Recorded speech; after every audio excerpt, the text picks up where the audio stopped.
할렐루야. 이 아침 우리가 보실 하나님의 말씀 이사야 41장 8절에서 10절까지 말씀을 보겠습니다.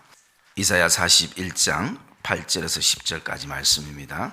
내일은 여러분이 41장 10절 말씀 계속 묵상해서 외우시면 좋을 것 같습니다. 그 한 절 말씀을 가지고 묵상하도록 하겠습니다. 그러나 나의 종 너 이스라엘아, 내가 택한 야곱아, 나의 벗 아브라함의 자손아,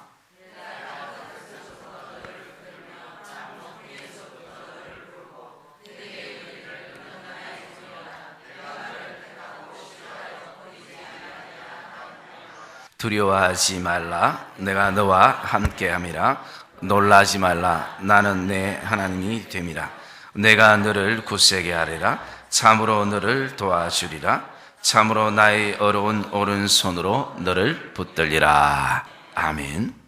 사람이 우상을 만드는 이유는 어떤 삶의 두려움에서부터 자신을 지켜야 한다는 또 다른 두려움에서부터 우상을 만들기 시작합니다. 그러면서 그럼 그 두려움이라는 것은 어디서부터 오는가? 성경은 우리의 삶의 두려움은 그 두려움의 본질은 바로 죄에서부터 찾아왔다라고 말씀을 하고 있습니다.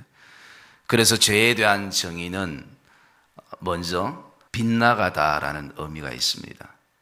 그래서 그 화살을 쏠 때 그 관역의 점수판에 맞지 않는 빗나가는, 그래서 하나님의 말씀에서 빗나가는 것. 그리고 또 두 번째는 이탈하다라는 뜻이 있습니다. 그것은 기차가 그 철로를 달릴 때 그 철로에서부터 이탈했다, 하나님의 말씀에서부터 벗어났다, 이탈했다, 이런 의미가 바로 죄에 대한 정의인 것입니다. 그래서 우리의 삶의 모든 두려움은 바로 죄에서부터 시작이 되었다라고 말씀을 하고 있습니다. 우리가 잘 알고 있는 아담 하와의 그 범죄 이후에 첫 번째 찾아왔던 것이 다른 것이 아니라 바로 두려움이었습니다. 우리가 말씀을 한번 읽어봤으면 좋겠습니다. 창세기 3장 9절에서 10절 말씀을 우리가 보겠습니다. 창세기 3장 9절과 10절 말씀입니다. 우리 같이 읽겠습니다. 여호와 하나님이 아담을 부르시며 그에게 이르시되 내가 어디 있느냐? 이르되 내가 동산에서 하나님의 소리를 듣고 내가 벗었으므로 두려워하여 숨었나이다. 아멘. 아담 하와가 범죄 이후에 첫 번째 찾아왔던 것은 다른 것이 아니라 바로 두려움이었다는 것이. 그래서 자신은 나무 뒤로 숨게 되어지는, 이 말씀 속에서 보면 동산도 그대로 있습니다. 하나님도 그 자리 그대로 있습니다. 하나님의 소리도 여전히 들려지는 것입니다. 그러나 그런 어떤 상황 속에서 아담은 자신이 숨을 수밖에 없는 것은 두렵다라는 것입니다. 그래서 제가 언젠가 말씀을 드렸던 것이, 죄는 우리의 어떤 생활에 잠깐 들어온 것이 아니라 죄가 우리의 생명에 들어왔다는 것입니다. 그래서 죄는 곧 나고 나는 곧 죄라는 그 존재적인 죄의 어떤 본 모습을 우리가 볼 수가 있는 것입니다. 그래서 모든 것은 그대로 있어도 자신이 두려움 속에 놓이게 될 때 누리지 못하는 것입니다. 이 아담의 죄 이후에 또 일어났던 그 죄가 바로 뒤에 우리 4장 말씀, 창세기 4장 말씀 보도록 하겠습니다. 창세기 4장 13절과 14절 말씀 보겠습니다.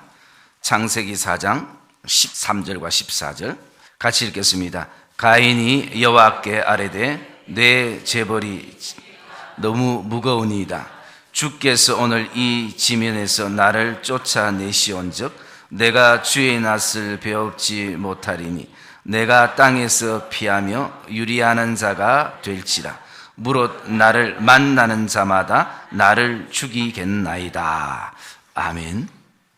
우리가 잘 알고 있는 가인과 아벨의 그 형제의 그 비참한 사건은 형인 가인이 동생 아벨을 죽이게 되는 사건입니다.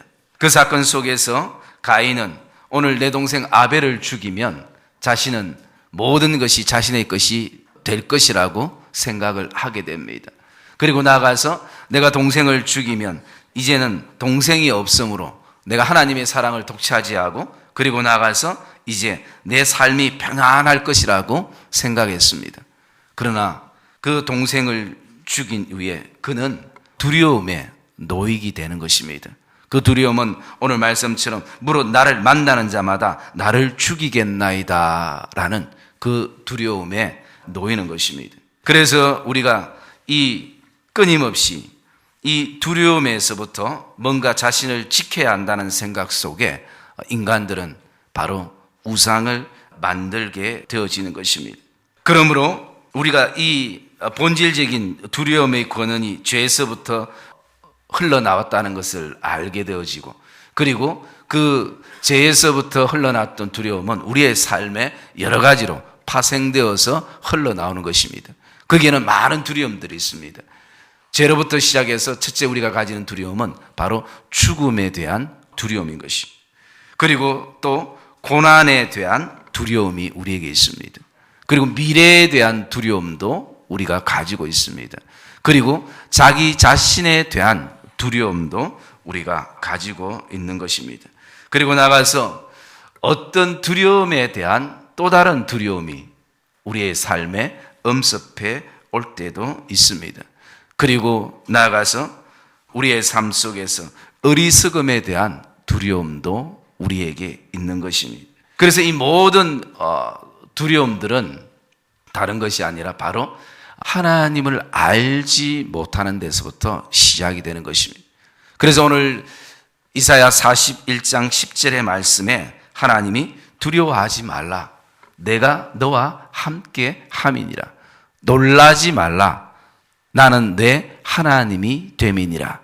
여러분, 오늘 우리의 삶에 두려움에서 자유할 수 있고 두려움에서 매이지 않고 내 인생의 어떤 죄악의 쓴뿌리로부터 우리가 오늘도 벗어날 수 있는 그 길은 바로 하나님을 알아가는 길인 것을 저와 여러분이 기억하시기를 주님의 이름으로 축복합니다. 그래서 오늘도 저와 여러분의 삶 안에 이 말씀이 단지 내 안에 그냥 일시적인 위로가 되고 그리고 또 내가 힘들 때 나에게 어떤 힘이 되는 말씀이기도 하지만 더 깊이 이 말씀 속에서 오늘 나에게 두려워하지 말라라고 나에게 놀라지 말라라고 말씀하시는 그 하나님은 어떤 하나님이신가 이 새벽에 그 하나님을 발견하고 그 하나님을 알아가는 복된 시간이 되어지시기를 주님의 이름으로 축복합니다. 그럴 때 오늘 저와 여러분의 삶 속에서는 오늘도 죄에 대해서 자신에 대해서 미래에 대한 두려움과 그리고 어리석음에 대한 두려움과 그리고 고난에 대한 모든 두려움들을 오늘도 주님이 우리에게 말씀하시는 이 말씀이 내 안에 믿음으로 반응되어지고 또 생명처럼 여겨지게 되는 것입니다. 그래서 오늘 나와 함께 하시는 그 하나님이 어떤 분이신가, 그리고 또 오늘도 나를 굳세게 하시고 참으로 나를 도와주고 나를 오른손으로 붙드시는 그 하나님이 어떤 분이신가, 저와 여러분들이 그 하나님을 발견할 때 우리의 삶의 모든 두려움들이 제거될 때 우리는 더 이상 우상에 매이지 않는 것입니다. 그 어떤 유행되는 우상이 우리의 삶 앞에 놓여지고 마치 그것이 우리의 삶을 지킬 것처럼 그렇게 생각되어지는 순간에도 오늘도 우리는 그 모든 우상들을 성령이 불러 태우고 오직 우리에게 유일하신 하나님은 바로 살아계신 나를 창조하신 그리고 나의 구원자 되시는 그 하나님 한 분뿐인 것을 저와 여러분이 이 믿음의 아침에 저와 여러분들이 고백하시는 이 복된 아침이 되어지시기를 주님의 이름으로 축복합니다.